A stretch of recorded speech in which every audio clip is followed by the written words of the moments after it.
Welcome to Chat with Executives, a podcast where host TA sits down with industry leaders to discuss their experiences and insights on everything from current market trends to long-term strategy. So join us for an informative and engaging conversation. Hi, Adesola. How you doing? I'm good, and you? Very well, thank you. Thank you for joining us on Chat with Executive today. It's our custom to start our conversation with questions from different CEOs around the world. I'm going to shuffle this card for you to pick a question, and you will be answering whatever question you've picked. Here you go. You can take the whole thing and then pick whatever you want. Whole, right? No, you can just pick one out of it. Okay, thank you very much. I was wondering what you believe happiness is and how it can be achieved. This was asked by Tony Bellew. What happiness is And how it can be achieved.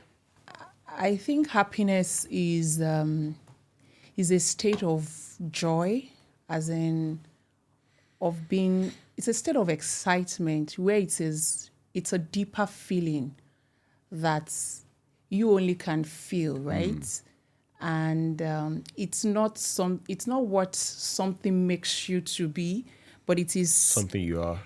It's who you are, or how you also express yourself in a state of being, where you are in that safe space of coolness, calmness, and you just choose happy, right? And you are happy. I'm trying not as much as possible not to define happiness in the context of happiness, so it's not misconstrued, because it's a feeling, right? Yeah. And it's only you that determines that determines it, and it's a true state of being joyful. How do you right? achieve it? You can achieve it through mindfulness, and I think I have lately been practicing mindfulness for maybe about yoga? a year.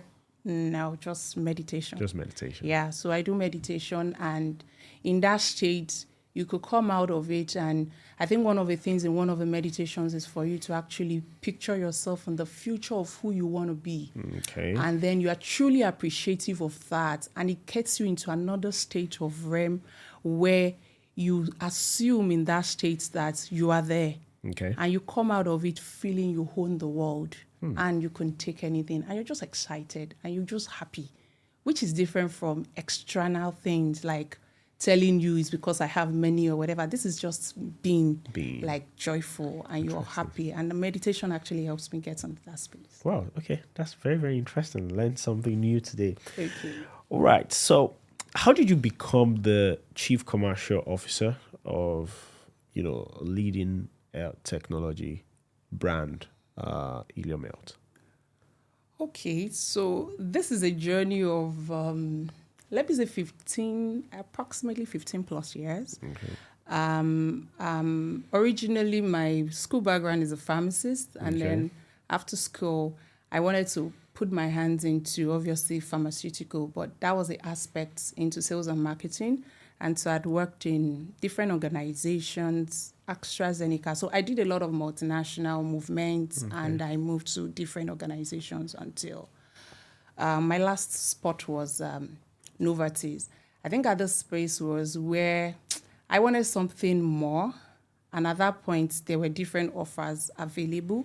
And one of the things I also got this offer, right, from Helium Health, and I had to rethink to look at it that maybe this is the time for me to really move and try to look at something different, because I think along all my career life, it's really, my movement has been shaped with challenges, with adventure. So I'm a bit adventurous. I want to understand the next quests, what is new. So most of my move are because something is new, I want to learn and help me have breadth and depth to broaden my understanding within the scope and become a rounded person. So I think it's also a challenge of tech, right? Got you. I have a commercial background and all of that. So the trick there, the catch for me was technology.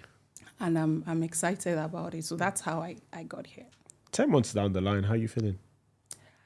I think it'd be relaxed now compared to when I started, because there was a whole lot to learn, right? And I threw myself into it. And even when I speak to some colleague like 3 months and they were like, "This, are you sure you've not done this in your former life?" Interesting. Right? Because one thing about me is that I put myself into things. I am very change agile, and I learn very fast. Okay. And so I think that also helps. My inquisitiveness and my curiosity kind of help me also to understand things better. So I'm able to process those questions, which leads me to asking things. And of course, you discover and you get to know things. So I think this helps my curve and my journey within the space. What part of your growing up would you say have shaped you or prepared you to become this person who's very inquisitive, agile, fast learner? I think it's a combo, right? My upbringing, my dad, I'll say that he always challenges me in terms of what I need to do and how to face things. I remember I had a challenge one time and I came home to meet him. He said, "No, you need to go back and face it head on." And I'm like, yeah. So what I expected him to do was to, be the father figure and just go and do the macho and get a result. But he gave me the tips to say, you need to go, you need to challenge this yourself. And I was 16 and I had to face people that were like in university as at that time. And I stood up for myself. And I think that kind of shaped a whole lot for me in terms of building my confidence, in terms of, but of course, the backing that I know that when I get back home, even if I mess up, my dad, it still has your back. Yeah, is then. I think that helped. I think another pivotal thing for me was, I think when I was at the age of 9 or 10, if I remember correctly, my grandma, it was a very big merchant in Ibadan. And then she looked at me and she brought me something like a metal cylindrical box, which was filled with like sugar, sugar granules, that I think daggers at that time, and, things for me to just sell. And she told me to knock on the doors of neighbors and tell them that I have wares to sell, right? And that was the beginning for me of selling at a very young. I never knew, what this did to me, because one of the things I realized when I was in secondary school, because I was in a day school and we commute, I'll see items on the street, right? When I'm moving, maybe I'm going for my evening classes or something. And then I'll see some unique things and I'll say, you know what, I can spin this off with my classmates. And then I'll just pick some brooches and all that. And then I'll sell. And I realized that I was able to also spin things and turn. So I think I'd put my hands on all of those things, as I was growing up in my formative years. And so when I see what I do, if I'm going to cast my mind back, I'll say, my grandma, my dad, and of course my mom. It's a very interesting thing because I can totally relate to that. I probably didn't even find out about this until about maybe 5 years ago, that I grew up being very inquisitive and also being a talkative. You talked about your grandma. My grandma made a joke about it and I didn't even get that joke also early enough, where I was born in Ado-Ekiti. And I was born before there was an Ekiti state. So we used to have only Ondo state. And the only radio station in the whole of Ondo state was in Ore. Wow. So my grandma comes and every time will ask me in Yoruba, how is your company in Ore? I mean, Kotsi, you just say, oh, yes, it's fine. Because I just really never understood why she was asking. I think maybe I was about 10. Maybe I was in like JSS 1 or thereabout. By this time, of course, maybe 4 years after. No, I wasn't in JSS 1. I think I was in primary 3. Ekiti State was formed. And then there was now a new radio station in Ekiti State. And I think she made the joke again. And then maybe there was a reaction from my mom, which I can't remember. And then it clicked to me all the while. The reason why she was asking me, how's your company in Ore? Is because she's asking about a radio station because I'm a talkative. Fast forward to my secondary school, I was in press club. And then I ended up, doing a lot of events, doing business in uni, even though I studied microbiology. So in today's world, I'm a marketing comms professional. I could totally link it back to all those things that I've done, and it's something I passionately do. And it just, your story revalidates the fact that, a lot of the things that we're passionate about start either by commission or by omission, internal or external influence from when we're very, very young. Absolutely. In our formative years. Yeah. It was really, really interesting. And I'm curious, with someone who started selling from the age of 9, right? How has your career made you more formidable in this space? Because now you're a chief commercial officer. It's beyond just selling. You're also identifying opportunities that can be sold. So now, you are perhaps maybe a bit closer to the beginning of the value chain of selling. What has helped you and prepared you for this? Okay, so I would say that being a singular contributor, right, as you move along the ladder, you acquire skills, Yes. right? And when you get to that, like to a certain level, because I won't say it's that height, because there's no end to the height, True. right? Yeah. So as you get to a particular level, right, in your career, you realize that all of those additions and learnings across your course as you're moving from one point to the other are all adds up. As I'll give you a case in point, when my previous life, I went to a country, right? That was Ghana. And then all I needed to do was to just work with one associate on the field. And from working with the associates on the field, we could change the entire strategy of the business unit. Because sitting there, doing about 3 calls with the associates, it gives me that. And I was speaking with my mentor, and I'm like, you know what? Like Adesola, you know what?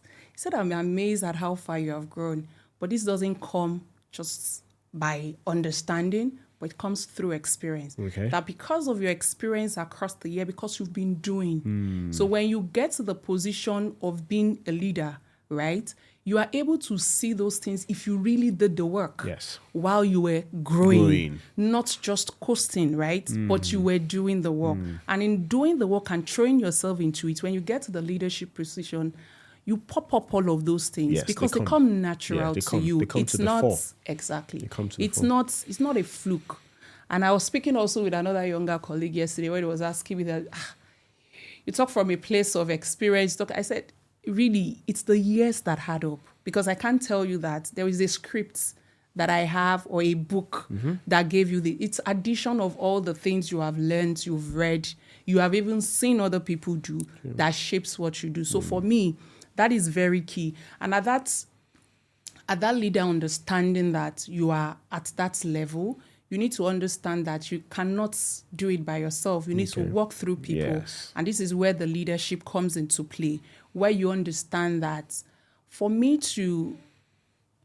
studies have also shown that average about 60% of people they will function at 60% of their capacity without an inertia, without a catalyst, without someone helping them to unearth their latent position, or potentials.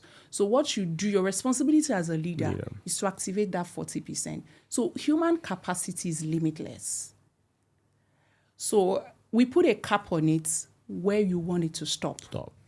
So we can stretch, you will be amazed at how much you can do, and we could relate it into different scenarios. Tell me about it. And all of that. I mean, I feel like one subject that we need to deliberately start talking about in today's world is the concept of talent and skill stacking, because it's a concept I learned very recently. And if you look at what you just said, that's what compresses everything, because all of your experiences stack up to make you unique. I always say that when you look at what you've gone through, how you grew up, the skills you learned while you were growing up, the course you studied, the jobs you did, and you truly did those jobs, you threw yourself in. When you look at where you are, you will see the trace of all those learnings, and all of that. And very interestingly, recently I learned that gut feeling is not a metaphor. It's because you have brain cells in your gut. So that's actually where a lot of your subconscious knowledge is also stored. So if you miss the opportunity to get yourself ingrained while you're growing up, or while you're growing in your career, you're going to really, really feel the impact at some point. And you made mention of leadership, which is something that I've also become very, very interested in. I think there's a bit of a misconception about leadership. Quite a number of people tend to think that leadership has got to do with position. when you're called a manager or your C-level or your C-suite, how do you define leadership? And, how should the average young man or woman, approach leadership wherever they are in their career? Okay, so I would leadership, I would define it really more around, authenticity, right? Being true to yourself, right?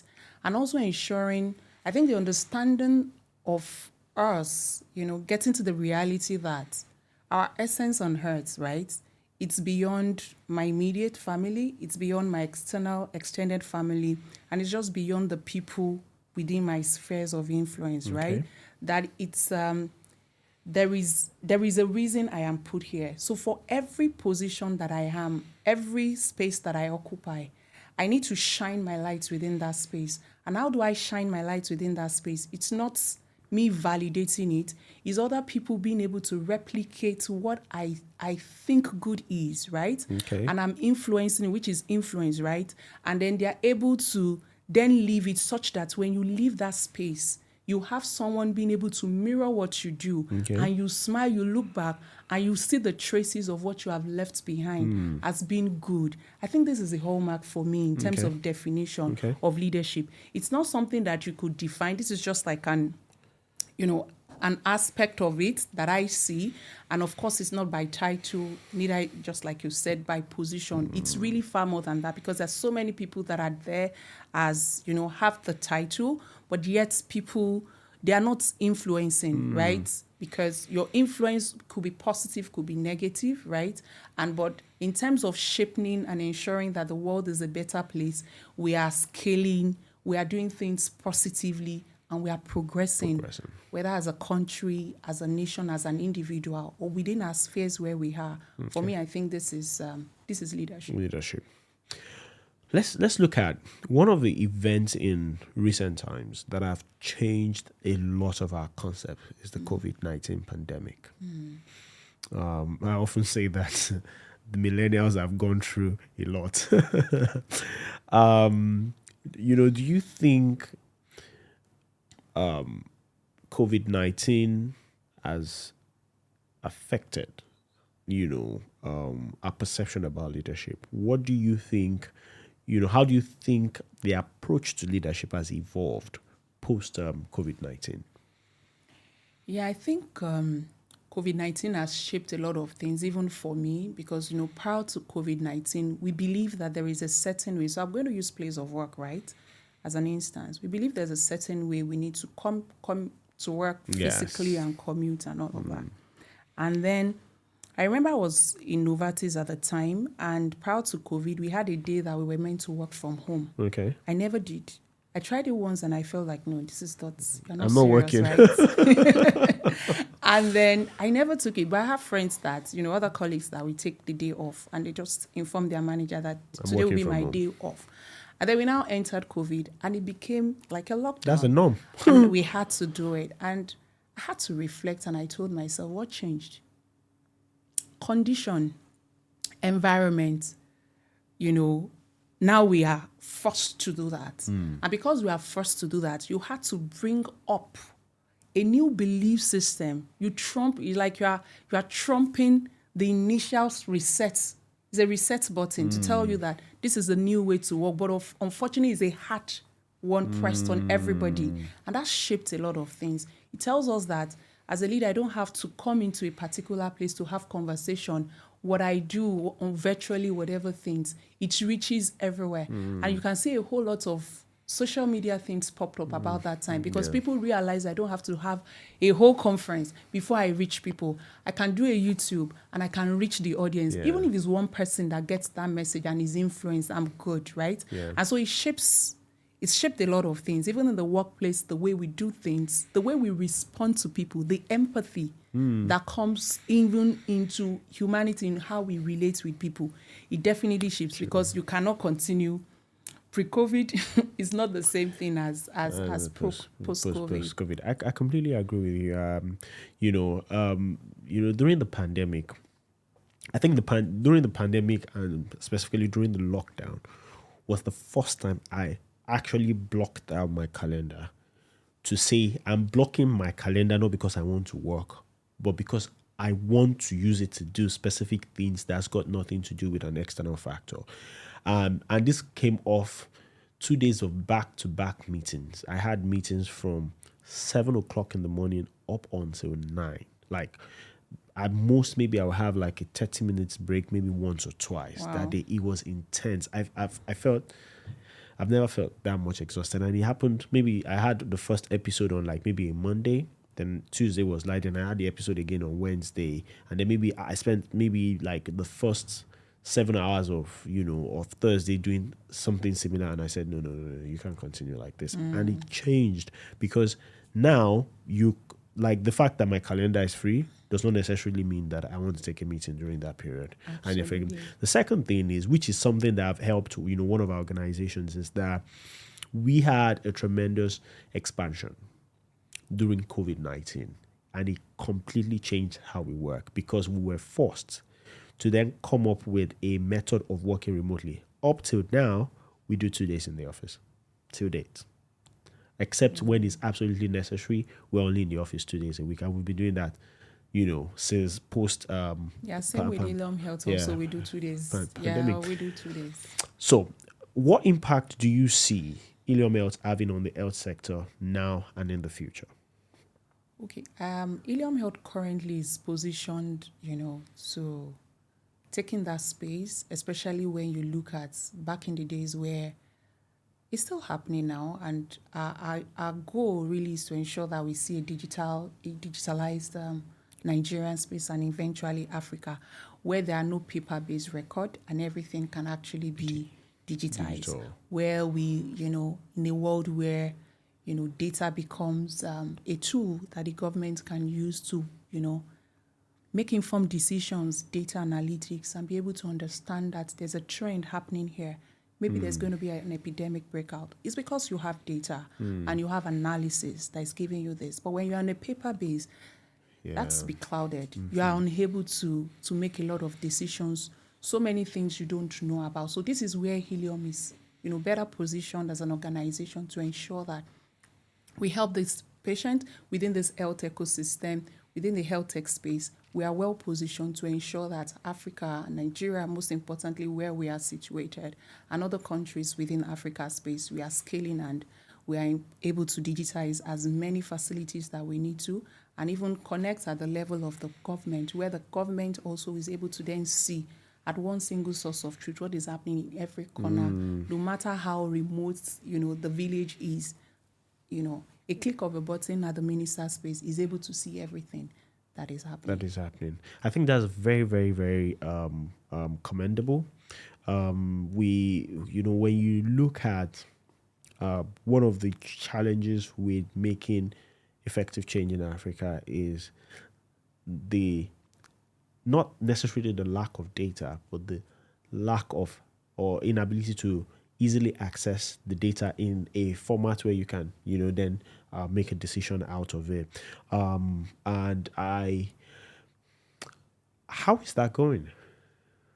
Yeah, I believe it's one step at a time. And so for us is to ensure that within our spheres of influence, where we have our reach, we're as much as possible doing this. So we're doing some also through partners, and we're also doing some through, the private sectors, trying to also work with the government to ensure that as much as possible, the digitization is happening. So we have some state governments that, we have partnered with, and we are working, tirelessly to ensure that we'll look back tomorrow, very soon in the near future, and we'll see the whole Africa has been digitized, hopefully. Let's look at situations in remote areas. What are the kind of supports that is required to be able to ensure that you deploy this type of unique services, which are equally important in some of those areas?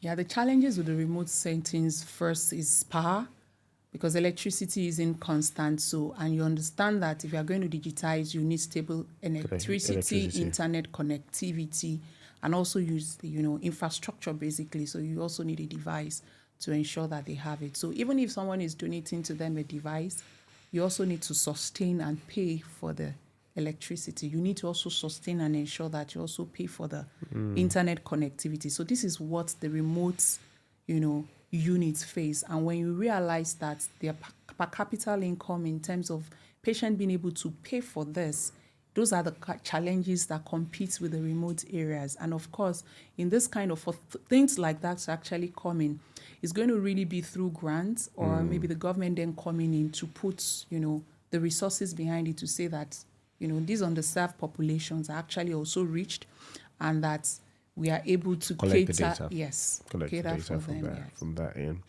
Let's look at business leadership in the Nigerian tech space. I am particularly worried. I'm worried because we have a fast-growing space that is starting to have some significant leadership issues that can put at greater risk the interest of investors in the space. What are your thoughts? So the way I look at it, right, it's really, so the first thing first, right, is also ensuring that there's regulation.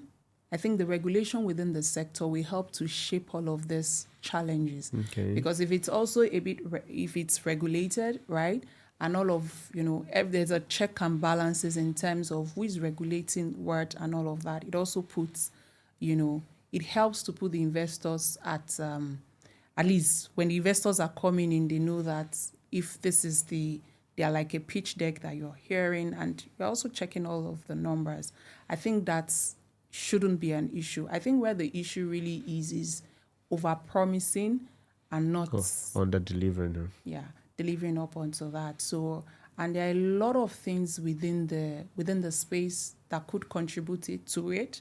But of course, it's also managing expectations and ensuring that it's also from a place of value, especially also on the business leaders to be able to tell it as it is, to be able to also to paint the picture the right way it should be, such that there is no misinformation. And of course, when you lower the ball in terms of the expectation and you over-deliver on it, you are able to spin in more things and then you attract more investors and people are, they are a bit more comfortable also with you to be able to do that. But I think the opportunities are there and are still there. There's still a lot of untapped opportunity within the space and there's still a lot of opportunities. But it's how the positioning is done, how the opportunity are also painted, and how we are actually also going out about it in terms of executing the opportunities. What's Helium's philosophy regarding leadership? I think I spoke a bit about it. I think for us is also on a place of influence and adaptability. I think Helium Health is very change agile and we are very fast in responding to our people. Right, so I'll give you a case in point. When there was an increase in fuel price, we had a meeting and we had to tell everybody to stay back home because we needed time to make a decision on next steps. So that's leadership, right? You don't need them to prompt you to tell you to, to be first to make a decision, but you are proactive, being able to think, and it's also in place of empathy. It's based also humanness to be able to understand. And I think this is what Helium Health stands for. All right. Let's go back to the opportunities that we have in the Nigerian health space. Last year, there was a report that Nigerians spent about between $1.2 billion to $1.6 billion on health tourism. And then when you look at a situation where Nigerians also are one of the best brains in the medical space, how can we reverse this situation where, Nigeria, Africa can become the destination for health tourism as against, the citizens of, Nigeria and other African countries moving out of Africa because of health tourism? Yeah, I understand this is a challenge here in Nigeria, but one of the things we need to understand first is that it's not only in Nigeria that we have the challenges, with health. I've had stories of people also in other countries that have gone to the hospitals, and there's also been a negligence and all of that. But not also holding brief for Nigeria, but saying that what can we do better? I think the narrative around our healthcare sector, I'm not saying that it is where it is, but I think we should project the positive that is happening. We don't hear it a lot more, right? When a particular private hospital started doing kidney transplants in Nigeria, it wasn't done before. Everybody was traveling out. Mm-hmm. But it started off with just one man believing that it was possible. And then they started. And now they churn out a lot. A lot of federal government hospitals started doing kidney transplant.